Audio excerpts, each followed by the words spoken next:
चिबाई खुलुंखा, हमारा जो अनशन होगा, हंगर स्ट्राइक होगा अनटू डेथ हाथाई कोतवार में, मैं चाहता हूं कि उस दिन तिपरा माथा का फ्लैग नहीं होना चाहिए, उसमें कोई पॉलिटिकल पार्टी का फ्लैग नहीं होना चाहिए, उसमें सिर्फ तिपरासा का थानसा होना चाहिए।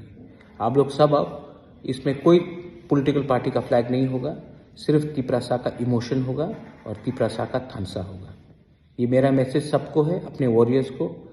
आप तिपरासा बन के आइए, पॉलिटिशियन और वर्कर्स बन के नहीं आइए, तिपरासा बन के आइए। ये फाइट तिपरासा का है, एक पार्टी का नहीं है। और जब तक हमको जस्टिस नहीं मिलता है, मैं वहाँ में हंगर स्ट्राइक करूँगा, कुछ हो या ना हो। वेलाइन भाई।